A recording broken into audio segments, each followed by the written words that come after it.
Vamos falar sobre algo que parece muito complicado, mas afeta cada pessoa na economia. O mais recente rebaixamento de crédito dos Estados Unidos. Agora, eu sei que essa expressão por si só soa muito entediante. Provavelmente faz com que algumas pessoas fiquem com os olhos vidrados. Elas pensam em rebaixamentos de crédito, agências de classificação, dívida soberana. É simplesmente chato. Mas, por favor, fique comigo, porque quando você entende o que realmente está acontecendo, o quadro fica muito mais claro. E, sinceramente, muito mais preocupante. Uma classificação de crédito é basicamente um boletim de desempenho para um tomador de empréstimo. Quando você ou eu solicitamos uma hipoteca ou um financiamento de carro, o banco verifica nosso histórico de crédito. Os países, é claro, não têm pontuação de crédito pessoal. Eles têm classificações emitidas por agências como Moody's, S&P, Fitch e, mais recentemente, Scope Ratings. A classe é o AAA ou o padrão.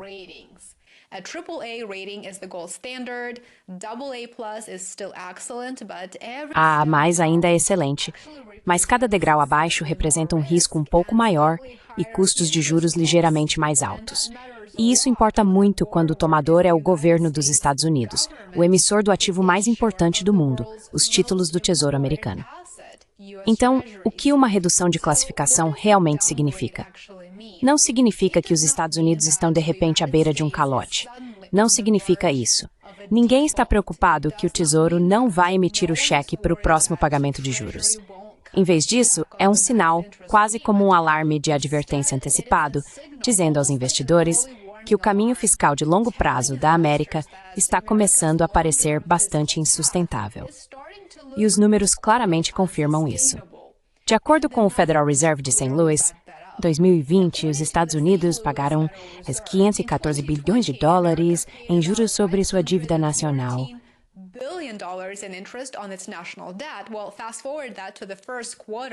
Bem, avançando para o primeiro trimestre de 2025, esse número agora é de 1,1 trilhão. Isso representa um aumento de quase 100% em apenas 5 anos. Quando os pagamentos de juros dobram, não é porque o país dobrou sua população ou sua renda, é porque dobrou seus custos de empréstimo. Os Estados Unidos enfrentaram rebaixamentos recentes de crédito pelas 3 principais agências: Moody's em 2025, Fitch em 2023 e S&P lá em 2011, devido ao aumento da dívida nacional, aos déficits crescentes e aos altos custos de juros. Esses fatores fizeram com que os Estados Unidos passassem de sua classificação máxima AAA para níveis inferiores, como ARA+. Para tornar a situação ainda mais séria, em outubro de 2025, a Moody's não apenas rebaixou os Estados Unidos, ela também reduziu as classificações de grandes bancos americanos como JP, Morgan, Bank of America e Wells Fargo. Por que ela fez isso?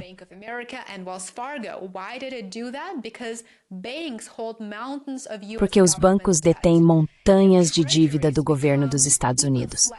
Se os títulos do Tesouro se tornarem mesmo que um pouco mais arriscados, as instituições construídas sobre eles também se tornam mais arriscadas. Isso eleva os custos de captação dos bancos, aperta os requisitos de capital e aumenta a volatilidade. Quando a base treme, tudo que está sobre ela também treme. É por isso que não é sensato descartar as reduções de classificação de crédito como algo sem importância. Elas são importantes, sinais de alerta muito significativos sobre o que esperar no futuro. Quando a classificação de crédito de um país cai, os investidores exigem retornos mais altos para compensar o risco adicional, e isso eleva as taxas de juros dos novos títulos do governo.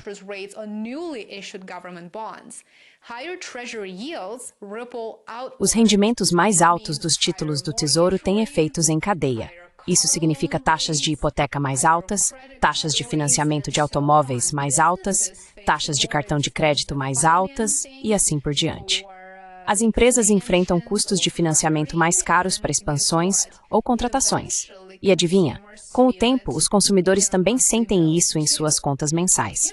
Mas aqui está o ponto interessante. Mesmo com esses rebaixamentos, os investidores globais ainda tratam os títulos do Tesouro dos Estados Unidos como um ativo único. Eles são líquidos, têm o respaldo da maior economia do mundo e são denominados na moeda de reserva global. As regulamentações ao redor do mundo tratam os títulos do Tesouro como essencialmente livres de risco, sejam eles classificados como AAA ou AA-.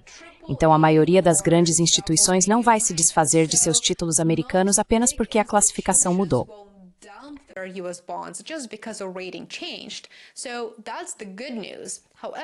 Então, essa é a boa notícia. No entanto, os leilões recentes foram menos impressionantes, como você deve saber, porque os riscos geopolíticos e a política externa dos Estados Unidos também afetam a forma como os títulos do Tesouro são vistos e percebidos nos mercados internacionais.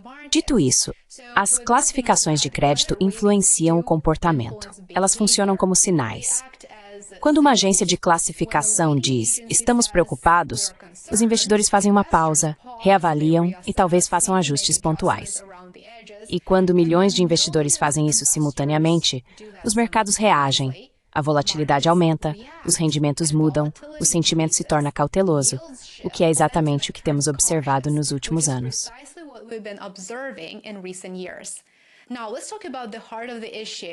Agora vamos falar sobre o cerne da questão, o problema da dívida dos Estados Unidos. Já ultrapassamos 38 trilhões de dólares em dívida nacional, e os déficits estão aumentando não apenas durante crises, mas também em tempos normais.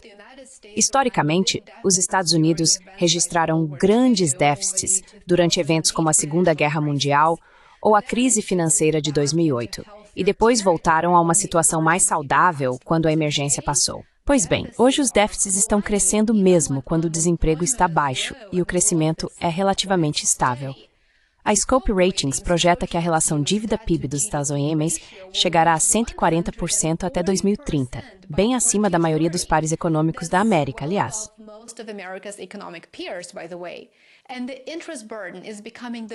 E o peso dos juros está se tornando a maior história financeira que ninguém vê. No início de 2025, os pagamentos de juros representavam 35% de toda a receita tributária dos Estados Unidos. Pense nisso. Mais de um terço de cada dólar arrecadado em impostos está sendo usado apenas para manter a dívida existente, antes mesmo de pagar por defesa, Medicare, estradas, escolas ou qualquer outra coisa. Se essa tendência continuar, os futuros congressos não terão flexibilidade para resolver problemas. Mal conseguirão manter as luzes acesas. As agências não estão apenas olhando para os números, elas também estão observando a própria Washington. A Scope Ratings, por exemplo, disse isso de forma bastante direta recentemente. Os padrões de governança estão enfraquecendo. A formulação de políticas está se tornando menos previsível e o Congresso está tendo dificuldade em lidar com desafios de longo prazo com a devida seriedade.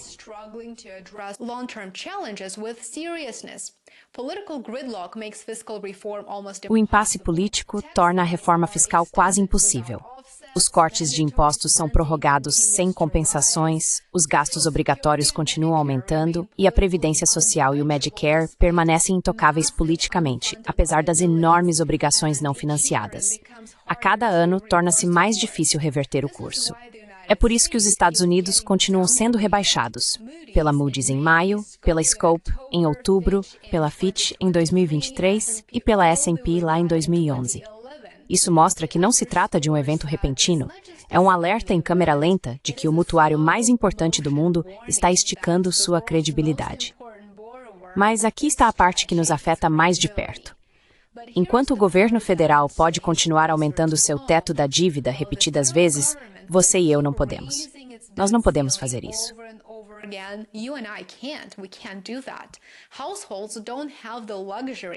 As famílias não têm o luxo de se endividar para sempre sem consequências. E as forças econômicas em jogo, juros mais altos, custos mais altos, inflação mais alta, afetam a todos. A história de crédito dos Estados Unidos não se resume apenas às classificações, é claro. Trata-se de por quanto tempo a maior economia do mundo pode adiar decisões difíceis e se os mercados globais continuarão dando aos Estados Unidos o benefício da dúvida. Porque, como sabemos, vai chegar um momento em que o castelo de cartas vai desmoronar. Muito obrigado por assistir e por apoiar meu trabalho. Agradeço imensamente a cada um de vocês que se tornou assinante pago no YouTube, Substack ou Patreon. Muito obrigado pelo apoio. Curtam, se inscrevam e compartilhem. E nos vemos aqui novamente amanhã. Até mais. And I will see you back here tomorrow. Bye for now.